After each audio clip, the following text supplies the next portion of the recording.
This is Brenda Marks with Surface Medical. I'm here this morning with Linda Liebert.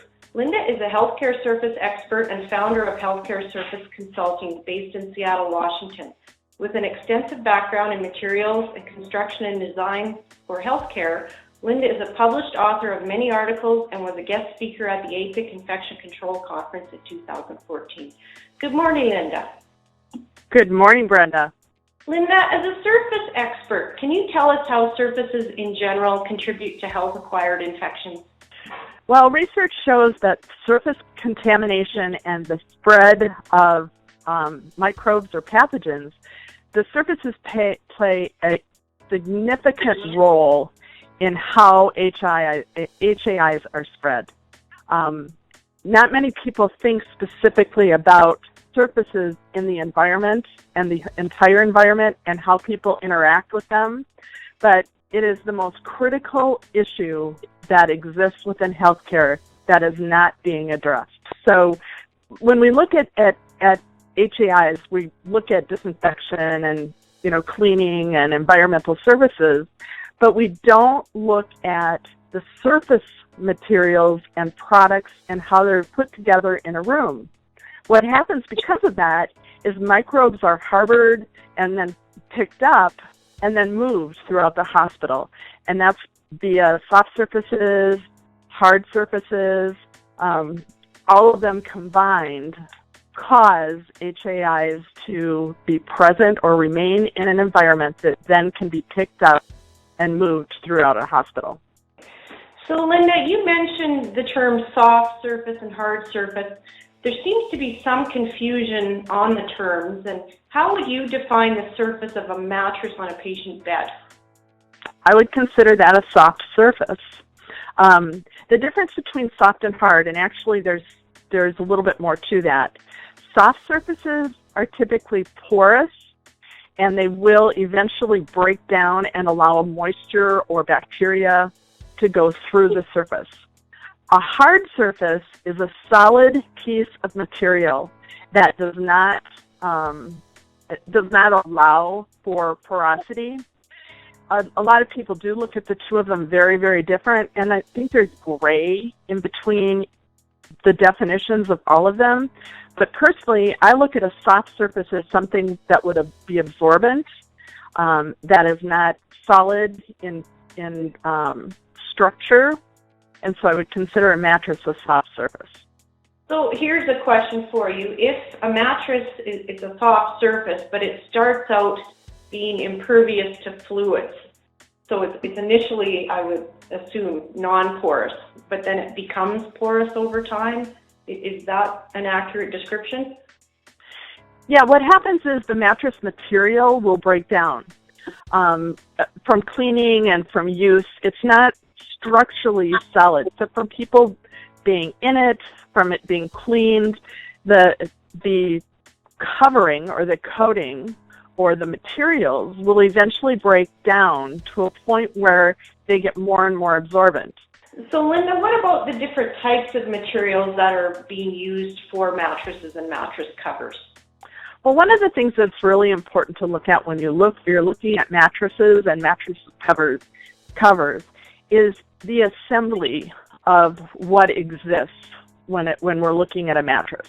So we're not just looking at a cover, we're looking at materials within that, be it coils, be it air.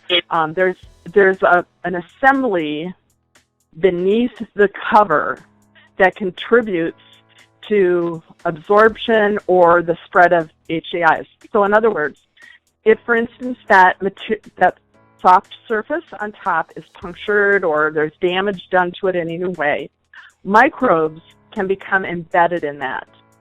If they cannot be cleaned, the colonies in the biofilm have the potential to form within that mattress structure. And so I don't look at just the cover, I look at an assembly. Now to go a little bit further, I don't stop at the mattress, I also look at the entire bed and how all of the different surfaces can contribute to the spread of HAIs together. So you're cleaning a mattress, but if the mattress gets cleaned and the rest of the bed doesn't get cleaned, you're still susceptible to infections or microbes moving within that assembly.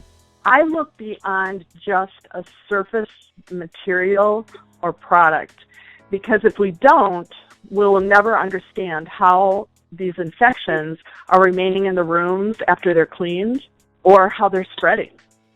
So, Linda, on that note, is there a major difference between the type of damage, whether it's to the top cover or if it's a puncture versus a tear versus worn out area or, damage to the corner or the bottom? Are there significant differences that we should be aware of depending on the type of damage? I think that there really is no difference. When you think about microbes and how tiny they are and not visible to the eye, any kind of damage that eventually happens to a mattress, whether it happens from scrubbing it or from a puncture or whatever, you have now opened an area where potentially microbes could go in and create biofilm. Colonies will form, and then there's no way to really understand and know where the critical issue is, because now it's spread within the whole mattress structure. Does that answer your question? It does. It's a little scary, actually, but yeah. I guess with that in mind, have you noticed how are hospitals cleaning their beds and stretchers, and are there any particular issues that we should be aware of? Hospitals do their best. We've got a couple of issues that exist. One is a lot of times environmental services does not have the time to be able to effectively clean and disinfect structures or beds depending upon where it's located, which is unfortunate. It's not necessarily their problem, it's the time constraints that they're put on. The other issue is depending upon the area. So let's say an emergency department. A lot of times there is the requirement to turn a patient room over quickly due to regulations and laws that are saying, there's a time limit between the time the patient comes through the door and the patient is released or admitted.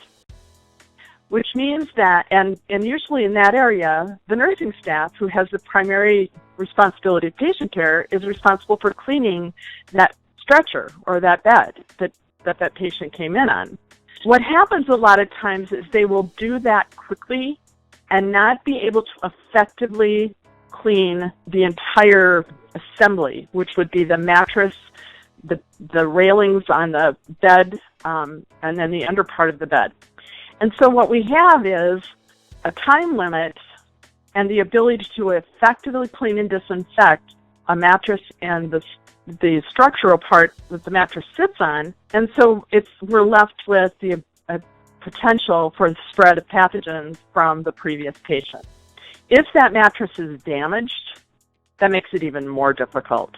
And of course, I think we've all heard the stories that, a patient will come in and sit down on the mattress and we'll see fluid surface after they've cleaned what they thought had effectively cleaned the mattress, or the fluid will actually come up through the mattress. And that's as a result of the damage. When you have environmental services that is actually doing a terminal cleaning on a patient room, time allows them to do a more effective job of cleaning and disinfection. The problem again comes in, though, is that do they get all of the parts and pieces of that entire bed, in addition to the mattress, effectively cleaned? And if the mattress is damaged in any way, we know that that's virtually impossible for them to do. So if there's a puncture or a tear or any of those types of things on the mattress, there is the potential that pathogens have already gone in and under the cover. And we don't know yet how, that can actually spread. We do know, though, from research that microbes rebound after terminal cleaning. Where they're coming from, we're not 100% sure yet. As a result, we don't really know what the reservoirs are, but we do know there's a potential with mattresses. I really wish we had more time to chat, Linda. This is absolutely fascinating. I want to thank you so much for joining us this morning. And if our audience has any questions for Linda or myself, please don't hesitate to contact us by email. And we look forward to speaking with you again, Linda. Thank you very much.